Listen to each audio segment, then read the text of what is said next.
Hey everyone, Drupal AI 1.3.0 is finally out. So this video I will just use to showcase in the shortest form some of the features that we are including in it. I just want to say a huge thank you to everyone that has been working on this. So this is gonna showcase features, but there has been a lot of people working on bugs, task documentation, and so on. So let's go.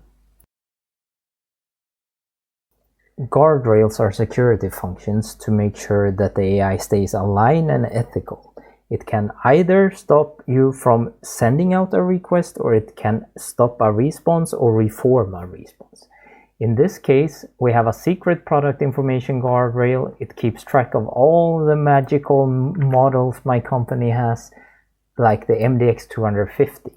If I now attach the guardrail that we have set up to this call and ask the AI, you will see that it doesn't actually get sent to OpenAI because we don't want to share confidential product information. What you're looking at here isn't Drupal, but something called Honeycomb. So that's just one of many platforms that handles open telemetry input. And right now what we're diving into is a single AI request, so you can see exactly how much data you can actually extract from one request. And this is thanks to the new integration of OpenTelemetry and AI Observability in 1.3. And because we're following open standards, you can track an autonomous agent's whole journey from its first reasoning to when it's actually giving out the output. And you can graph it in any way you want, depending on which platform you're using. So it doesn't need to be Honeycomb. You can use Grafana. You can use Datadog. There's a lot of these different services that you can either pay for or self-host.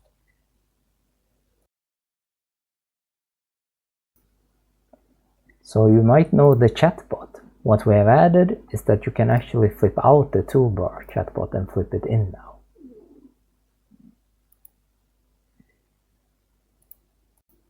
We have also added, if you prefer that, so you can run it in full screen and have it back. Talking about the chatbot, you can also add a custom loading message to it now.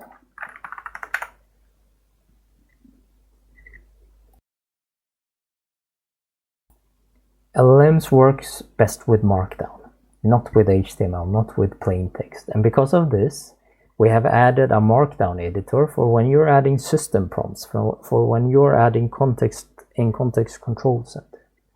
It's a normal WYSIWYG element. You can copy and paste anything that you want from, for instance, Word or Google Docs. If you go ahead and change something here, you can go ahead and look in a diff mode. What actually got changed? You can also see the raw Markdown at any time. What we have also added is that for any usage of this, you can give it back either variables or tokens. This means when I start writing a curly bracket, I will start seeing what variables are available and I can autocomplete that. Same, if I do a bracket, I get tokens. So you will see it's using the token for the current user in this case. Up until now, every module that integrated with the AI module as a third-party module and wanted to have a model selector, so provider and model selector, did it their own way. There is a form element for this now, and it takes care of the Ajax of auto-updating configurations. You can have it in an advanced mode or you can have it in a simple picker mode. Talking about form elements, maybe you want to debug conversation history, so you want to actually change what has happened. Well, we have a form element for this, where you can start adding messages, you can start adding even tool results, and you can drag and reorder them by just dragging around. And whenever you click submit, it will be saved as an array that you can use. AI models support something called structured output, where you can ask it to follow a JSON schema in its output. But writing a JSON schema by hand is not easy. So we have added a form element for this that makes sure to actually validate what you're writing. So I added an error here and I see it right away. The AI settings page is greatly improved. It looks a lot nicer. You can also, for many models, get model information for pricing and general model information. On top of that, it also shows additional AI capabilities. So if there's an operation type where you don't have a provider currently, you can see which providers to download to actually use this. We have added a unified CSS library in 1.3 to make sure that anyone that develops new features can have a consistent look. Among other things in this is that we have added a tooltip function that you can see here.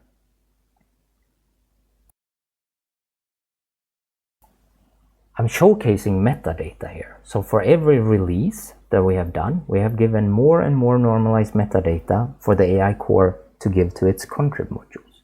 So in 1.2 we added tokens as normalized data, so you could count how much usage you have.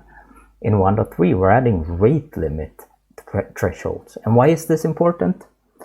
So up until now, if you hit a rate limit, you would just get an exception and you would just have to say, well, you can't use this anymore. If we actually know that you're close to hitting a rate limit, we can do things like failover or wait until you're getting rate limiting thresholds back. And this is also going to be important when we start adding asynchronous calls to know basically how many calls can we run at the same time. If you go to the bottom of the AI settings page and click on advanced settings, you will now see a HTTP request timeout where you can set your own timeout for AI providers. If you want it longer or shorter, you do not need to hook in and use code now. You can do it right in the GUI. We have a new operation type called Reranking. And while we don't have any implementations for it, this opens up for AI search to use it. And the idea behind it is that you have something like a vector search or a normal search that does the initial filtering, and then you run a second pass. So in this case, we have gotten these 4 documents back. We're asking this query, and it's going to re-rank it in a second pass where we can say exactly how many results we will have back. And this makes retrieval augmented generation, a typical talk with your document chatbot, a lot better. We have added an operation type called summary. And while this doesn't feel very special at first glance, LLMs has been able to do this for a long time. These are specialized models that can run on CPU.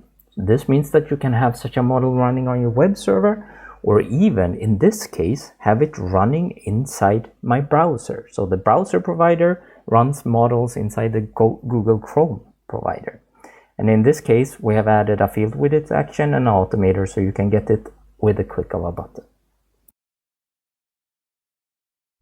We're adding object detection into 1.3, which is a traditional machine learning technique where you can train on your own data set a model to recognize objects and where they are located. So in this case, with this image, we get something like this back. You can see how reliable it is and the bounding box, so like X, Y, width, and height. Now what's cool with this is while we're just having Hugging Face provider for it now, we're trying to create a local AI provider so that you can run on your normal web server. And we have already integration with the AI validation module where you can run validation if a label exists or if a label doesn't exist and stop the upload based on this. For both the image field and the media field that has images in it, we have added field widget actions.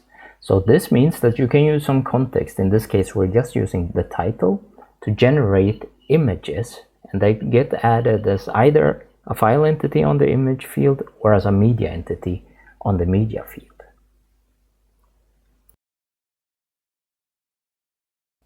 Office hours is a nifty little field. We have added field widget action so we can actually extract unstructured data into structured data. Meta tags are really important for SEO. Because of this, we have created a field widget action that runs the automator to create meta tags based on prompts. And you can do this for any field. In this case, we wanted to create clickbait and jokes for the description and the title field based on the content. We have AI processes in place that can look at content and set a moderation state based on it. So in this case, if it's draft, published, unpublished, or flagged, it can do a pre-screening of the actual content here. So we have created a button so you can actually preview the state before you save it. In this case, it's okay, it's published. I'm just gonna go ahead here and add a swear word, click, and all of a sudden it's flagged. After we have created our summary, what we can do is use our new field widget actions buttons to create text-to-speech. This can be used on both file fields and media fields. So you see it has gone ahead and created a media from this. If I click save, we can also preview it here. Drupal is a free and open source web content management system, CMS, written in PHP, distributed under the GNU. You want to extract telephone numbers with the click of a button? We have that for you.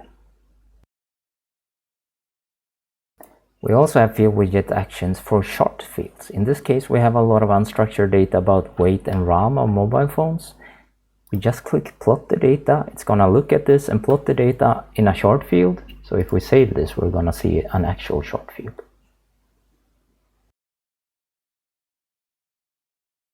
We have added a field widget action for extracting addresses. In this case, I've set up a Lyrics website where it's gonna extract all the exact addresses from Lyrics using Google Places in the background by pressing a button.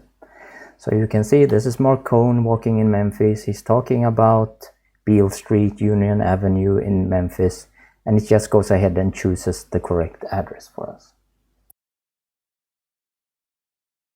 We have support also for the FAQ field. In this case, it's gonna look at this content and try to create a couple of FAQs for that when I click the button.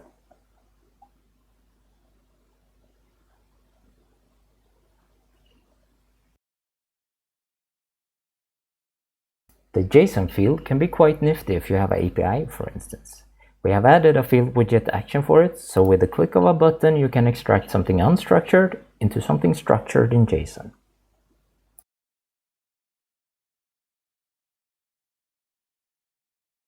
Free audio post-production by alphonic.com.